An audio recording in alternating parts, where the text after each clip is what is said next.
quem tem poder tem o direito na mão e faz o que quer. Certo? Assim como os Estados Unidos moveu a campanha aérea contra a Sérvia sem autorização da ONU, assim como invadiu o Iraque em 2003 sem autorização da ONU. Agora ele não faz, ou só vai fazer se for um interesse vital e ele não tiver outro jeito. Mas tomar iniciativa sem ser mais nem menos não faz, porque não tem mais essa liberdade de ação. Tá? Então, às vezes a gente pensa assim, vamos defender a Amazônia, botar todo o exército brasileiro em marinha aeronáutica na Amazônia. Quem disse que se eu quiser, eu, potência global, ou uma coalizão de potências, quiser ter um acordo que me seja favorável na Amazônia, eu tenho que entrar na Amazônia?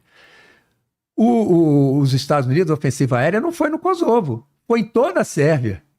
Então, se uma coalizão de potências tiver um interesse na Amazônia, não necessariamente ela vai invadir uma parte da Amazônia. Ela pode simplesmente bloquear a bacia de Campos. Ela pode simplesmente ocupar Itaipu, uma operação aeroterrestre, aeromóvel em Itaipu, bloqueia 80% da energia para São Paulo vai de Itaipu. Se você bloqueia a bacia petrolífera de Santos a Vitória, você não tem combustível no território, combustível no continente. Tá? Então você não precisa atuar na Amazônia para, feita uma operação dessa, você impõe um acordo, eu saio daqui, mas vocês vão ter que assinar esse acordo em que nós vamos ter essas benesses na Amazônia. A Amazônia mesmo, ninguém vai invadir a Amazônia inteira. Se o Iraque foi inconquistável, o Afeganistão é inconquistável, mas você pode ocupar a foz do Rio Amazonas, não pode? Ali do lado não está a França na é OTAN, ocupa a foz do Rio Amazonas e não entra nada para Manaus. Manaus não sobrevive. Aí você fala, não, tudo bem, a gente sai daqui, vai deixar uma base, vocês não vão perder 1 centímetro de território, mas vão assinar esse acordo aqui, em que vocês vão ter que cumprir isso na exploração do seu patrimônio na Amazônia. Isso é perda de soberania sem perder 1 centímetro de território. De que adianta você ter o território se não pode explorar o patrimônio? Então, bobos são aqueles que acham que eles vão invadir a Amazônia inteira, até porque não adianta ter combate lá no meio da Amazônia, combate em selva, que você não vai estar brigando por causa de árvore, né? Defendendo árvore e defendendo beira de rio. Né? Você defende é o quê? Foz do Rio Amazonas. Roraima é outra área importantíssima. Porque se houver um mandato da ONU, uma intervenção para proteção de direitos indígenas, etc., etc., em Roraima, a Guiana Inglesa, ela é da comunidade britânica, agora tem outro nome, é comunidade britânica. E comunidade britânica, a Inglaterra, é OTAN. Está na fronteira do Brasil também, é OTAN. Se quiserem bloquear Roraima, não precisa invadir toda a Amazônia. Você obriga, porque a Guiana não é forte para manter a neutralidade, você obriga ela a aceitar uma coalizão de forças que chega na fronteira de Roraima e manda uma operação aeromóvel para bloquear a BR-174, que é a única estrada que entra pelo sul de Roraima. Você bloqueia ali e isolou Roraima.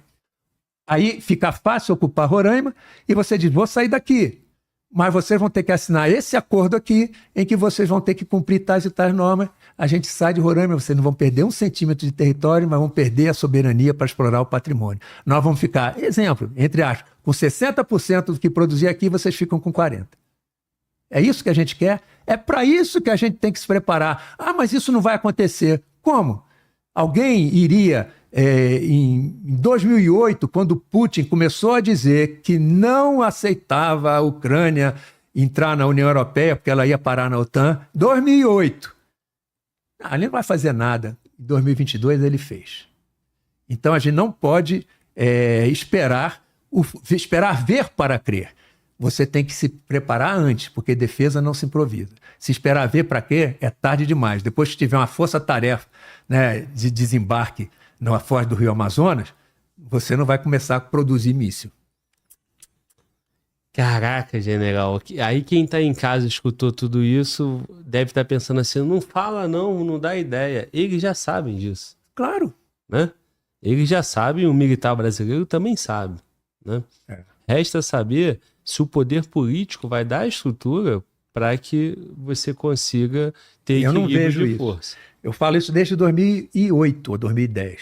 Eu falo isso aí.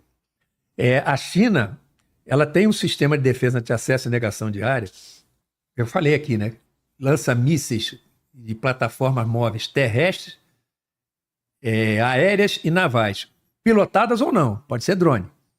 Eles engajam uma força-tarefa americana lá em Guam, fica a 3.000 quilômetros. É a primeira linha de defesa anti-acesso e negação de área. A segunda linha já passa ali Japão, Taiwan, Filipinas, Indonésia, tá? Segunda linha de defesa. Tá? Então, se passar ali, aí entram as forças que vão impedir a ocupação de áreas do território, que eu acho que não é difícil também chegar lá. Então, se nós tivermos um sistema de defesa anti-acesso e negação de área, não é que ele seja absoluto e que não vai acontecer nada, porque é lógico que o inimigo vai estar procurando as plataformas de lançamento. Aí nós vamos ter que ter guerra eletrônica e guerra cibernética para cegar e tornar mudo, né? Emudecer a força inimiga que vai estar procurando as nossas bases de lançamento. É guerra cibernética e guerra eletrônica. Repare bem, se vem uma força-tarefa aeronaval de uma coalizão de potências para ocupar a foz do Rio Amazonas, eles vão vir com um navio de desembarque de tropa, certo? Você tem esse sistema de mísseis antinavio, não tem? E mísseis balísticos, certo? Você tem submarino, você tem tudo isso aí. Se você já estivesse preparando desde 2012, quando vem falando isso. Você não vai lançar o teu míssil para afundar um porta-aviões, não. Se eles vêm com 10 navios de transporte de tropa, eles vêm com 20 mil homens, 10 navios. Se você afundar uns 4 com míssil, e se ele sabe que você tem capacidade de fazer isso é dissuasório. É dissuasório não só para o poder militar, mas também como poder político, que sabe que vai poder pagar um preço muito alto para isso aí. Então é isso, meu amigo. Assim como daqui a alguns anos um sistema desse pode estar ultrapassado, em 2010, quando eu comecei a falar, não estava. E você não desenvolve um sistema desse em 2 anos, 10, 15 anos. Então, se começar agora, é para 10, 15 anos. E se começasse em 2010? Já estava pronto. Caramba. Então, uma coisa que você faz agora, o reflexo pode ser daqui a 20, 30 anos ou a 10 anos. Tá? Quando o Brasil demarcou a reserva Yanomami em 1990, muita gente dizia que isso não vai ter problema nenhum. Acontece que numa estratégia de ações sucessivas, por pressões internacionais, nenhuma pressão militar, só pressão no campo sociocultural, no campo econômico, no campo diplomático, o Brasil demarcou reservas indígenas imensas. 30% do território nacional é reserva indígena ou unidade de conservação. Então, aquele erro estratégico que foi aceitar uma pressão dos Estados Unidos em 1990, que, segundo consta, na viagem do presidente Collor aos Estados Unidos, em 1992 ou 91, foi a Eco 92, foi no Brasil, né? No Rio de Janeiro. Que na viagem que ele fez meses antes aos Estados Unidos, em 91, teria sido pressionado, ou demarca a reserva Yanomami, ou nós vamos boicotar a Eco 92. Ele voltou da viagem. Meses depois, foi até no dia 18, foi dia 11 de novembro, se não me engano, de 1991. Ele demarcou a reserva Yanomami. Erro estratégico. Consequência, em 2015, já com toda a faixa do Calha Norte, reserva indígena, unidade de conservação, portanto, condições objetivas para um presidente da Colômbia, aliado a uma ONG norueguesa, que eu esqueci o nome, Amazon, alguma coisa assim, ele bolasse, vamos chamar assim, o corredor AAA, que não teria sido bolado se não tivesse tanta reserva indígena e unidade de conservação uma do lado da outra. Sim. Não teria corredor. Então, o erro estratégico foi deixar a primeira e depois vir deixando as outras. Então, através de pressões sucessivas ao longo de 90 até 2015, dá mais de 25 anos. Então, esse é o tempo estratégico. O erro cometido lá atrás permitiu que uma estratégia fosse desenvolvida e quando chegou aqui, em 2015, com as condições objetivas concretizadas, que é um corredor, que é uma faixa de terra na Amazônia com reservas indígenas, unidade de conservação, tudo na faixa de fronteira, com pressões internacionais para uma soberania compartilhada, surgiu essa ideia. Sim. Então, a mesma coisa, né? Caiu a cortina de ferro, né? Não, o Bush pai, não vamos ainda era o Gorbachev, não vamos se projetar sobre a Europa Oriental. Você acreditou? Estamos lá na fronteira da Rússia já. Agora, pressiona, vamos enfraquecer a Rússia. Olha, isso sou eu que estou dizendo, uma análise minha. Vamos deixar a Rússia incapaz, neutralizada em termos de ameaça à Europa. Ela não ameaça mais a Europa. Ela não sendo uma ameaça à Europa, pode ser até que entre na União Europeia. Mas ninguém vai deixar a Rússia assumir a Rússia na União Europeia, porque podia ter sido aceita na União Europeia, por que não? Mas era botar um cachorro grande no meio do meu quintal cheio de poodle. Mas não é muito risco? É uma aposta porque você está, como se diz, espanando a rosca com essa aposta, e agora que ela está junto da China, mas quanto tempo a China vai ter para chegar a se ombrear com os Estados Unidos? Pelo planejamento da China, em 2049, eles terão uma paridade no poder naval. Porque o poder naval americano, em termos de número de navios, a China até tem mais, mas não são navios no mesmo padrão tecnológico da esquadra americana. O exército chinês, ele é um exército que não tem uma experiência de combate. A última que ele teve foi com o Vietnã e eles não foram muito bem, mas eles tiveram uma experiência de combate na Guerra da Coreia e eles rechaçaram o exército americano, depois o exército americano voltou, mas não passou da fronteira. Então houve um empate, né? Mas o exército chinês, inicialmente, venceu o exército americano na Guerra da Coreia. Depois deu uma equilibrada. Então o americano também sabe que não é assim tão fácil, não. Você pode começar uma guerra sem ter, digamos, vivência, né, experiência, mas essa experiência se adquire e você tem tempo para fazer isso, porque ninguém vai fazer uma operação militar, a não ser a Rússia na Manchúria, mas uma operação militar dentro da China, vinda dos Estados Unidos aliados. Eu sempre digo o seguinte, meio de brincadeira, eles deixam invadir uma parte, bloqueiam, tá certo? Mandam para dentro dessa parte, estou brincando, hein? Soldados com arco e flecha, 5 milhões.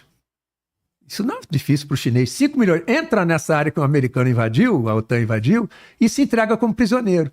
Você é obrigado a sustentar 5 milhões. E aí? Quem que vai sustentar uma guerra dessa? Sim. Então, essas guerras com invasão e etc. O americano invadiu o Iraque, conseguiu ficar lá, 10, 15, menos de 10 anos depois estava fora. O tempo que os Estados Unidos mais ficou foi no Afeganistão e foi embora. 20 anos e foi não embora. Fica, e não vai ficar na China, assim como também a China não vai vir invadir os Estados Unidos. Mas eles vão enfraquecer e se fortalecer nessas projeções periféricas em que eles vão ocupando, não militarmente, mas vão se projetando economicamente, politicamente, em áreas que eram antes áreas de projeção do rival.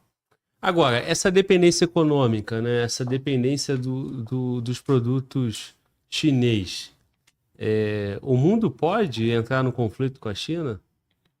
Em questão de... Porque muito... Não, o mundo inteiro em conflito com a China, eu acho que não vai acontecer, né? Mas, por exemplo... a OTAN, no caso. Por exemplo, e se a China invadir Taiwan? Se o Ocidente não fizer nada, vai perder todos os aliados que tem, porque vai perder credibilidade. Aliás, eu teria muito cuidado de ser aliado, ou aliado, o que eu digo, a gente não pode ter aliado automático, aliança automática com ninguém. Por isso que a gente tem que ser forte para manter a neutralidade, porque os aliados dos Estados Unidos, Vietnã do Sul, foi mal. Coreia do Sul, né? Aliás, os Estados Unidos não perdeu, mas também não ganhou nada, né? O Iraque, que foi ocupado e era para ter um governo que fosse ficar do lado dos Estados Unidos, foi abandonado e caiu na teia do Irã, né? O Afeganistão voltou para o Talibã. Então, ser aliado dos Estados Unidos não é tão seguro assim. Pois tá? A OTAN é aliada, mas a União Europeia ela tem poder, né? Ela não é tão fraca assim. Não, porque olha só, se China invade Taiwan, os Estados Unidos não faz nada, como é que fica? A Rússia invadiu a Ucrânia e ninguém fez nada. Eu acho que ele vai também. fazer. Não. Uma coisa é a China invadir Taiwan, porque é muito mais fácil você apoiar, até militarmente, Taiwan, porque tem o Japão também. O Japão vai entrar, né? Essa Coreia do Sul vai entrar. Os Estados Unidos vai entrar, a Austrália vai entrar. Então não é só os Estados Unidos ou não é só a OTAN, né? São mais países, porque se a China chegar em Taiwan, ela vai querer tomar aquelas ilhas que estão que ela diz que são dela, que são do Japão, né? Ela vai talvez se projetar até em algum país ali no Mar do Sul da China. Sim. O interesse estratégico eu acho que é maior. Exatamente. Acho que é maior. Muito porque, maior do que a Ucrânia. Por exemplo, se perdemos a Ucrânia, não perderam, não que a Ucrânia seja importante, não perderam grande coisa em função do que já estava. Sim. Né? Sim. Mas se perder Taiwan, perdeu em função do que era. É diferente. Né? Sim. E outra coisa, a posição de Taiwan reforça o cerco à China. Você quer ver uma coisa? Existe uma teoria geopolítica de Mackinder, de 1904, se não me engano, é a teoria do poder terrestre. Então, ela passou a se chamar a teoria do poder terrestre porque, na realidade, era a área pivô. A área pivô é ali na Eurásia. Pega a Rússia e a Ásia e se estende para a China. Né?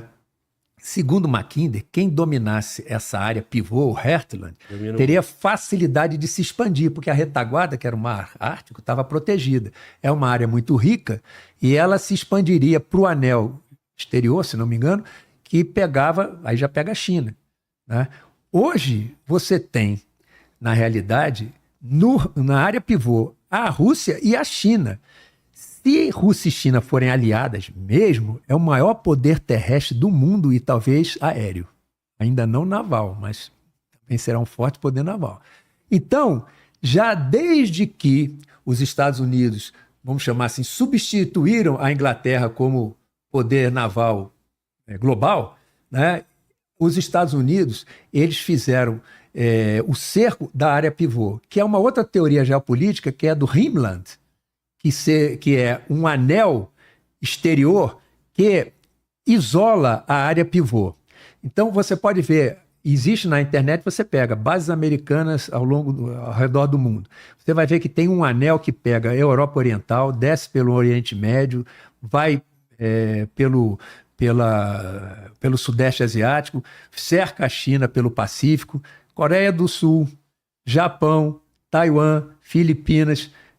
Mais ao sul, não é um aliado, mas é um oponente da China, que é a Índia, outros países ali do sudeste da Ásia. Aí você sobe tinha, né, o Afeganistão, mas você tem no Oriente Médio tem a Arábia Saudita, tem Israel e outros países que tem, e na Europa Oriental, tudo isso são 750 bases aéreas e navais e terrestres dos Estados Unidos. Esse é o cerco da área pivô. Então a teoria de Mackinder é real, mas só que eles não conseguem se expandir porque os Estados Unidos seguiram a teoria de Spikeman, que é do Rhineland, um anel exterior cercando para impedir a expansão da área pivô.